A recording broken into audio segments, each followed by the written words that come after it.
Last time, after camping in the Six Rivers National Forest just outside the town of Willow Creek, the Bigfoot capital of the world, I rolled east further into California and away from the smoke and the fires and rolled across this beautiful region here and then found a camp just outside of Lassen National Park and in Lassen National Forest. Pretty cool little spot if you overlook the hundreds, if not thousands, of yellow jackets that really loved to swarm me while I was in camp.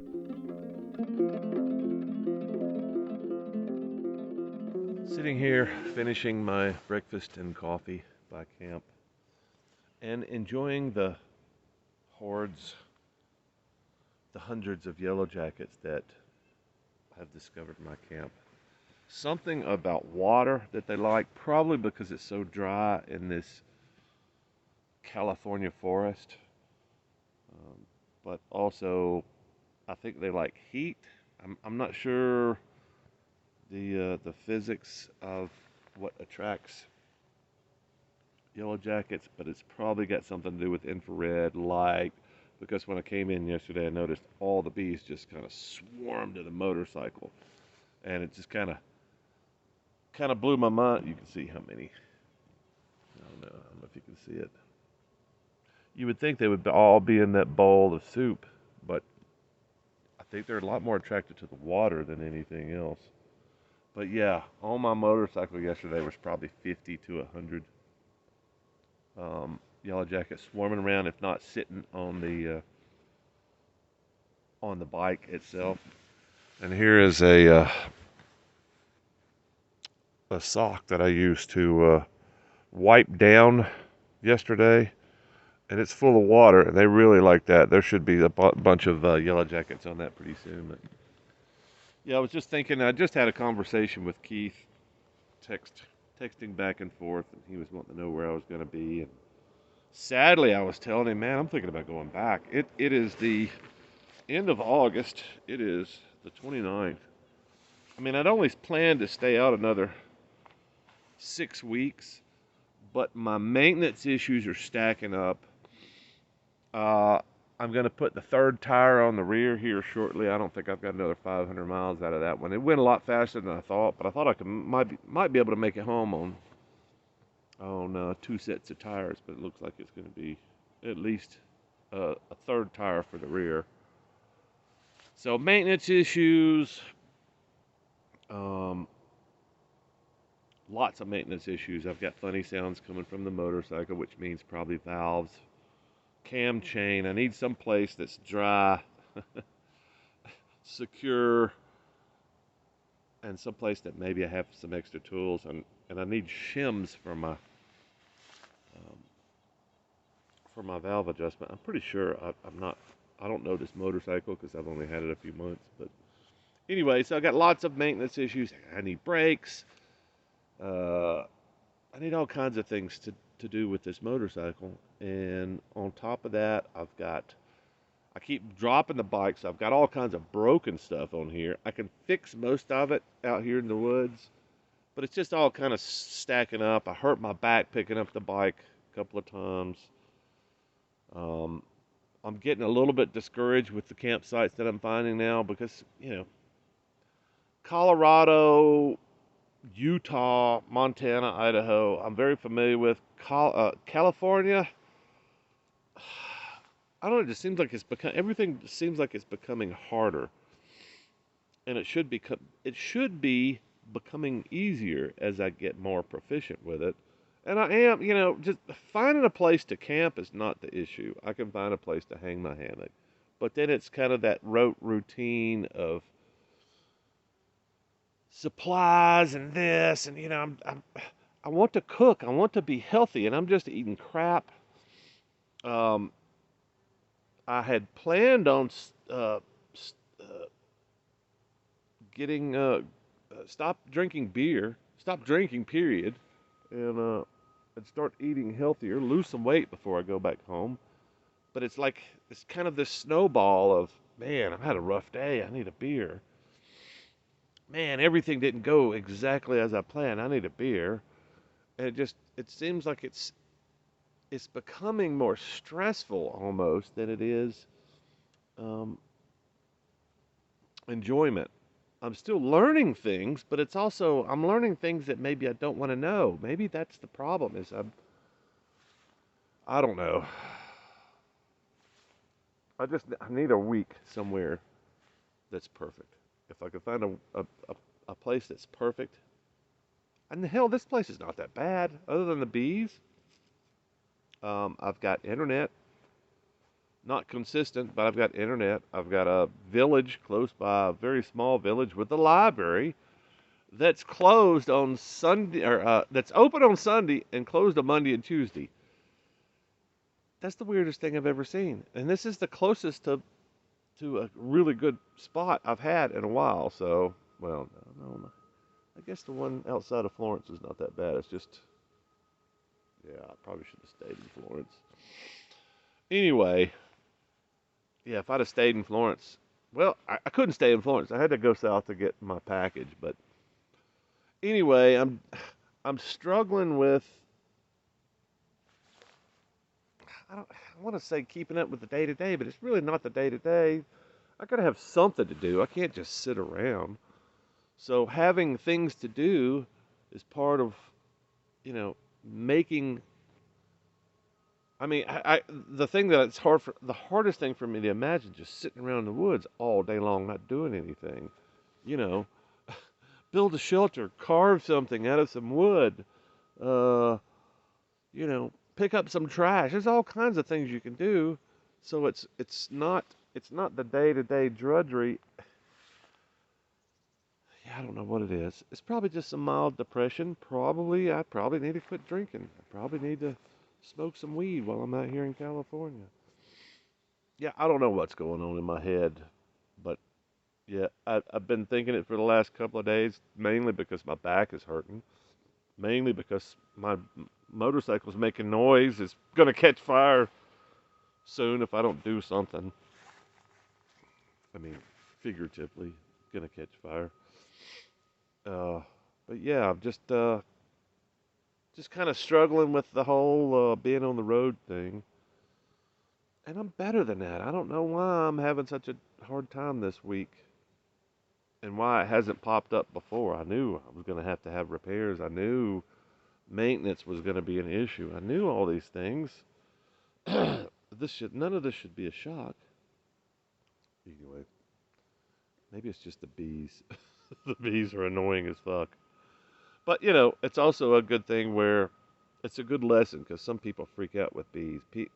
People think that bees are going to come and sting you. Well, I got stung by a bee the other day, and I think it was a yellow jacket that I scrubbed out of my helmet. I'm riding along, and somehow a bee got into my beard up under the strap,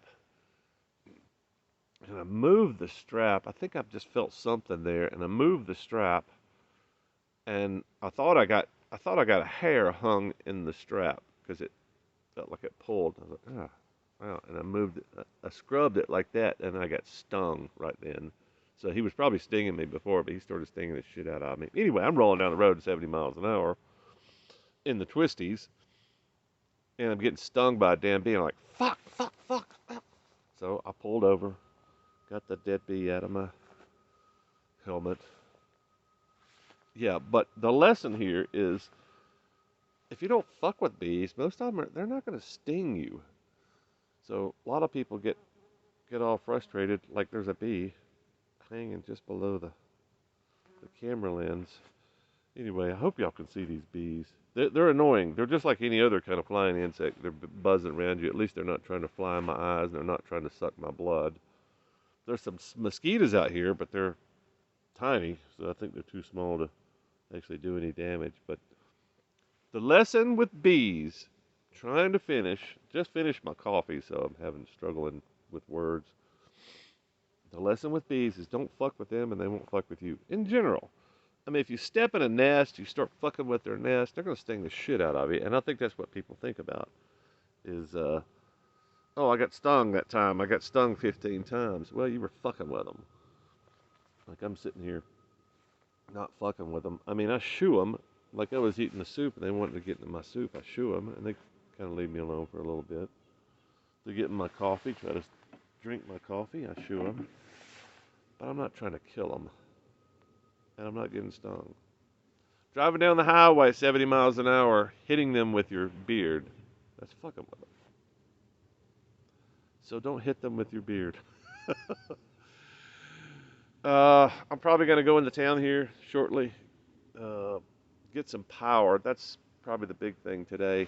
I've got my solar panels set up for the first time in a while because there's lots of sunlight here.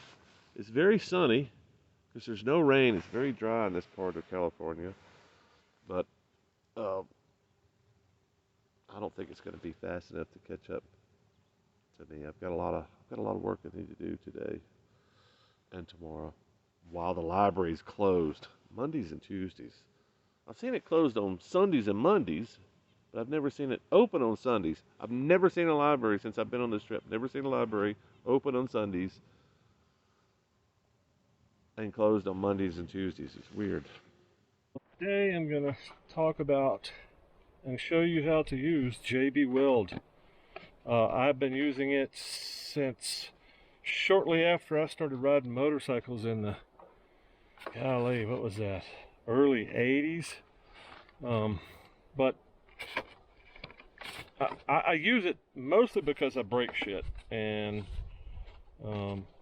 some of this stuff is so damned expensive to replace. It's ridiculously expensive. So this perch that I broke the other day when I dropped the bike, or when the bike fell over, I didn't drop it this time, it just freaking fell over. So this broken perch here is holding this guy on and holding my brake lever on just barely. So if I don't do something here, this thing's going to work itself loose again and probably crack, and then I won't have brakes because my rears are almost gone too. So anyway, so I've got a pack that's already open on the bike, and I've got the off-brand Gorilla brand. Don't use that crap. It's for plastic. It's not JB Weld. It's a ripoff, which is most of the stuff that Gorilla makes. Everything but their duct tape is awful. Don't use it. So this is the original JB Weld from the company JB Weld. I think that's who makes this. Yeah, jbweld.com. It's a metallic epoxy. It stands up to heat. There's all kinds of great things. It's very strong. It's a very strong glue.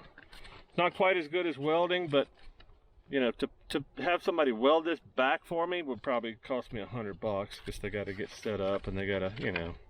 Anyway, so first thing you got to do is pop these guys open and mix equal parts. I'm probably going to use a teaspoon maybe. So if you've never opened one of these little packs, I'll show you what that's all about here shortly.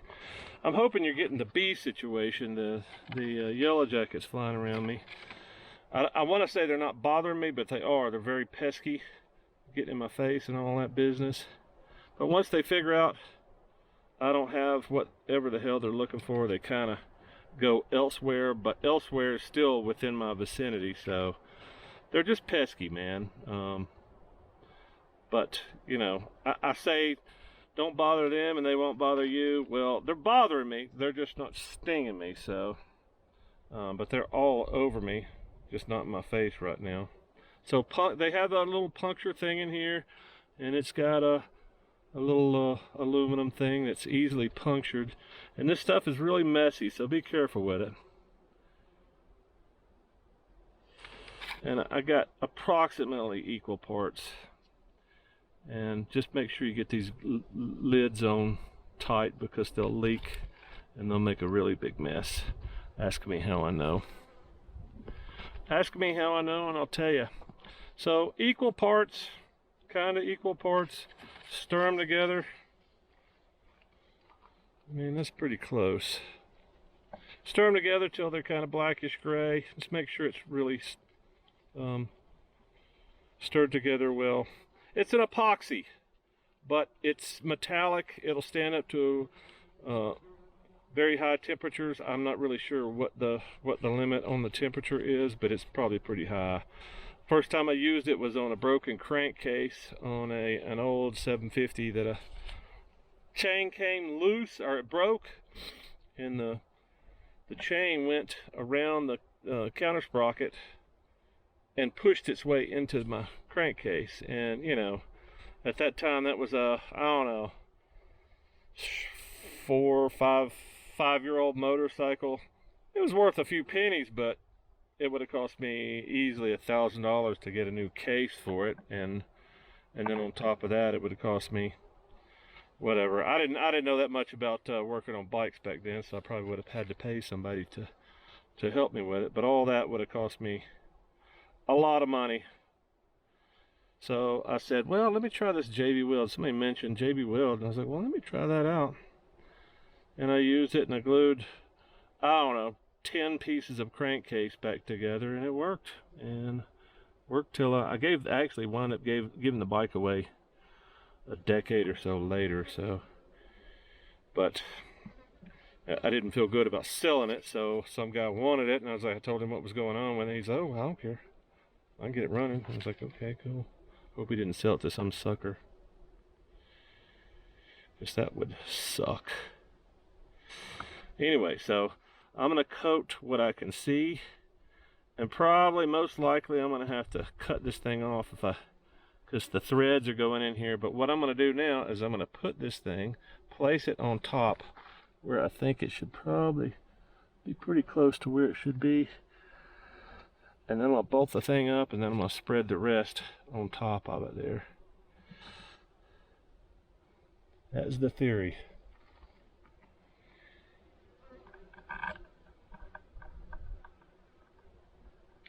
So I think probably what I'm doing on top of all this is putting like a thread lock on here. That's why I'm saying probably if I wind up taking this thing off ever again, I'm probably gonna have to cut it off. Let me go get my little Allen tool and a towel. Alright, so now I'm just kind of trying to press it down in there while I'm trying to lock it into place with this bolt. There we go, that feels a lot better. So I just kind of bolted it back together after it broke, because it's better than not having it. But I knew I was going to have to do something dramatic here to keep this thing from breaking apart in the future.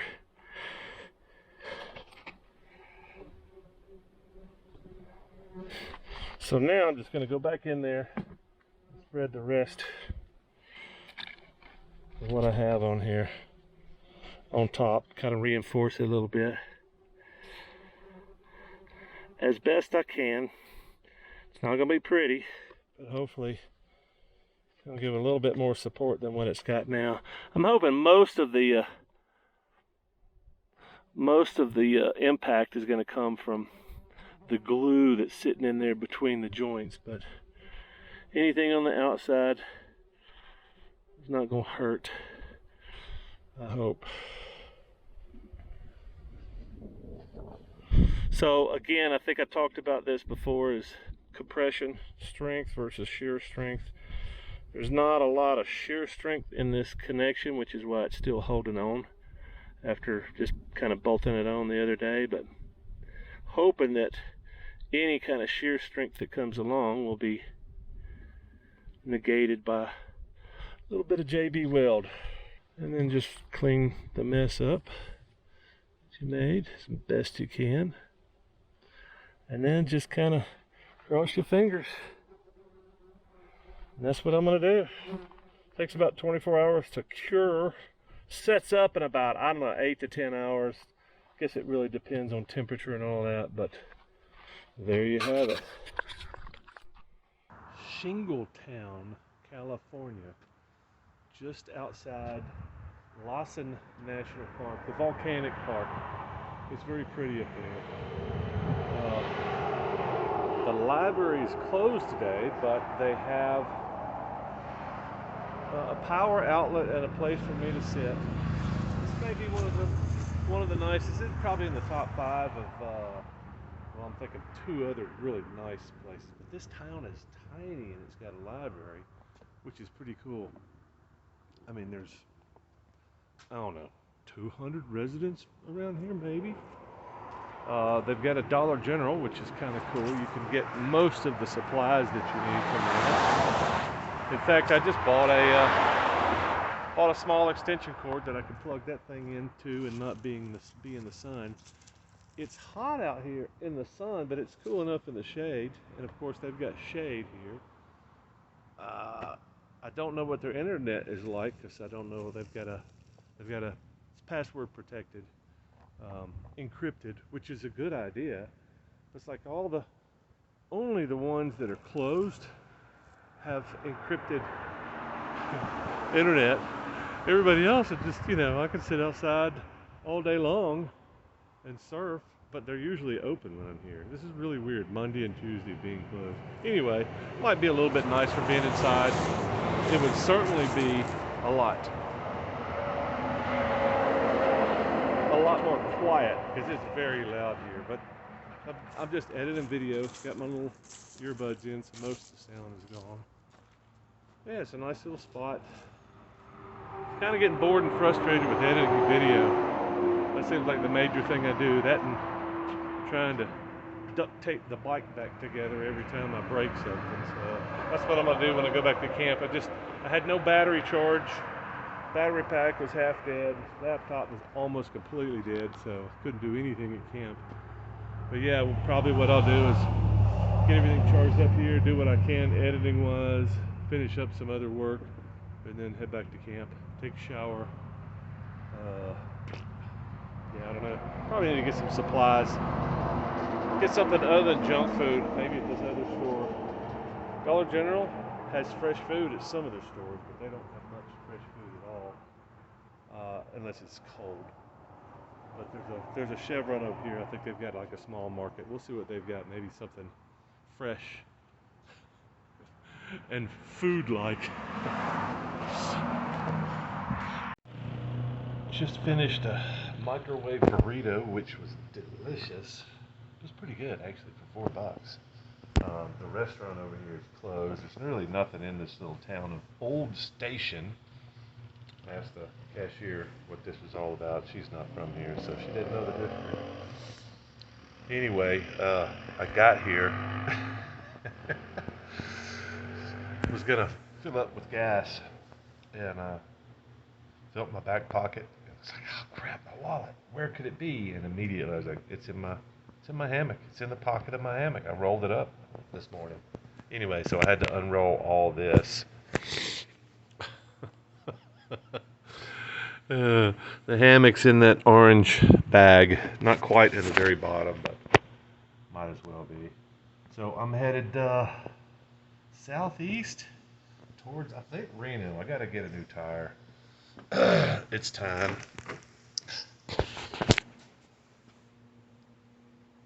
Yeah, I don't think I've got 500 miles left on that tire, so it's time. I've got some caffeine and some sugar and a burrito, so I should be in good shape, right? Onward. What are the odds of me breaking the cable again right outside a rest stop? What are the odds?